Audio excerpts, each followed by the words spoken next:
A very warm welcome to CTET 2024। तो हम मिलते हैं सेकंड पार्ट का। ये वीडियो सोशलाइजेशन का रहेगा, जहाँ पे हम टाइप सोशलाइजेशन की डिस्कस करेंगे, एजेंट्स डिस्कस करेंगे, कुछ इंपॉर्टेंट पॉइंट्स के साथ साथ सोशलाइजेशन के इंपॉर्टेंट और फैक्टर जो उसको अफेक्ट करते हैं वो भी डिस्कस करेंगे।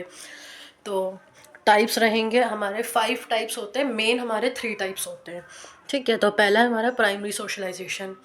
तो आप इसमें नोट करिए, इन फैमिली मिनिएचर सोसाइटी जिसको बोलते हैं, फैमिली को हम लोग ब्रैकेट में लिख सकते हैं मिनिएचर सोसाइटी। ठीक है, एट इन्फेंसी स्टेज पहला प्राइमरी एजेंट है सोशलाइजेशन का फैमिली। ये क्वेश्चन बहुत आता है, फैमिली जिसका आंसर रहता है। फिर नेक्स्ट पॉइंट रहेगा takes place in early in life as a child and adolescence. फिर उसके बाद in primary socialisation identity of self is first conceived and formed and later strengthened by secondary socialisation. Self identity बनती है family में, और फिर जो कि स्ट्रेंथेंड होती है सेकेंडरी टाइप में, बाद में एजेंसी होती हैं जो सोशलाइजेशन की। पहला रहेगा फैमिली हमारा प्राइमरी। अब सेकेंडरी सोशलाइजेशन में रहेगा it refers to socialisation taking place throughout one's life both as a child and as one encounters new groups that require additional socialisation. इसके एजेंट्स कौन से रहेंगे? आपके नेबरहुड रहेगा और स्कूल रहेगा। ठीक है, अब एक आप लोग इन्वर्टेड डबल इन्वर्टेड कॉमर्स में एक बात लिख सकते हैं, it must deal with an already formed self and an already internalised world.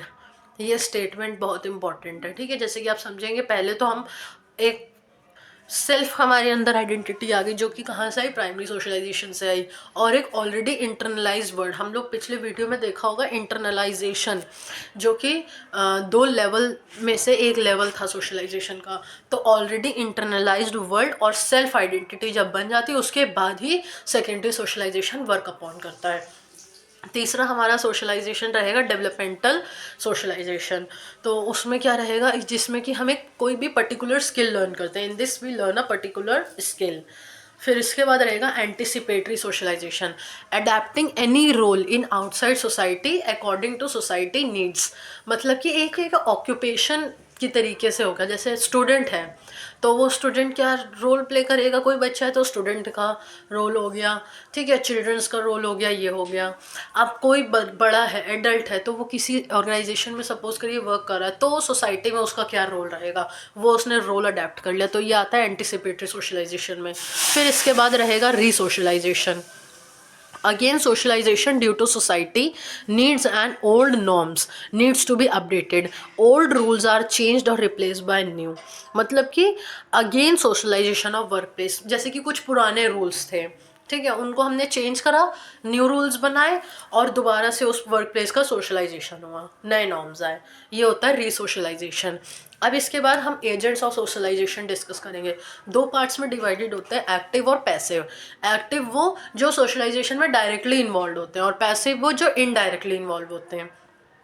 तो डायरेक्टली में सिर्फ एक ही आता है, फैमिली। प्राइमरी में एक्टिव सोशलाइजेशन में, प्राइमरी सोशलाइजेशन में सिर्फ फैमिली आता है, सिर्फ फैमिली, सिर्फ एक ही।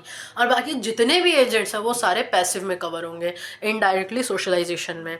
ठीक है, indirectly involve for norms and values जब हम लोग रहते हैं तब आता है। जैसे कि रिलीजन हो गया, स्कूल हो गया, मीडिया हो गई, लाइन से नोट करते जाइए, religion, school, media, language, legal systems, economic status, peer groups, religion, education, ये सारे क्या हो गए?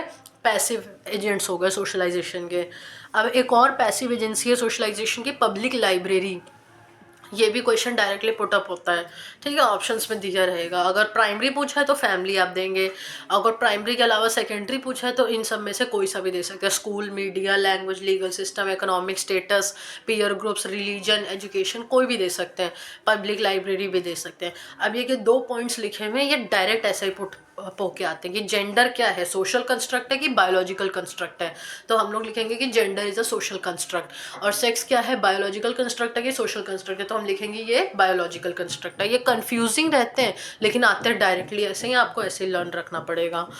अब उसके बाद आता है इंपॉर्टेंस ऑफ सोशलाइजेशन। क्या इंपॉर्टेंस होती है सोशलाइजेशन की हमारे मतलब सोसाइटी में? हेल्प फॉर्मिंग सोशल और group identity as a social being, हमको एक आइडेंटिटी मिलती है।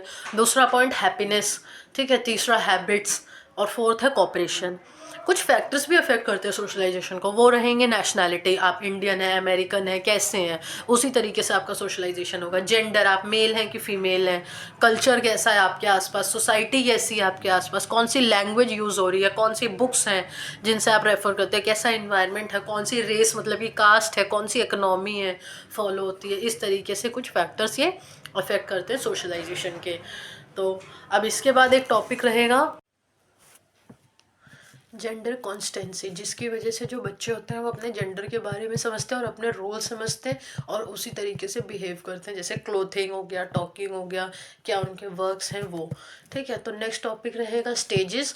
स्टेजेस क्या होते हैं सोशलाइजेशन के? पहला होता है इन्फेंसी, 0 से 2 ईयर्स के लिए, जहाँ पे सोशलाइजेशन जो है जस्ट स्टार्ट होता है। ठीक है, अब दूसरा स्टेज रहेगा हमारा चाइल्डहुड, जो कि 2 पार्ट्स में रहेगा, early childhood and later childhood. तो अर्ली चाइल्डहुड 2 से 6 ईयर्स का आपका रहेगा और लेटर चाइल्डहुड 7 से 11 ईयर्स का रहेगा। और जो अर्ली चाइल्डहुड रहेगा वो बहुत ही मोस्ट इम्पॉर्टेंट पीरियड होता है सोशलाइजेशन के लिए और डेवलपमेंट के लिए। ठीक है, फिर थर्ड स्टेज रहेगा एडोलेसेंस, 11 to 19 ईयर्स का, जिसमें हार्मोनल फिजिकल चेंजेस रहेंगे और स्ट्रेस टू स्ट्रॉम, ये पूरी कंडीशन रहती है। Belong most to group identity according to age mates, यहाँ पे बच्चे ग्रुप आइडेंटिटी के लिए क्राइसिस रहती है। और child change according to idol of societies, वो कुछ अपने आइडल सेट कर लेते हैं और उनकी तरह ही वो बिहेव करते हैं सोसाइटी में जो प्रेजेंट रहते हैं।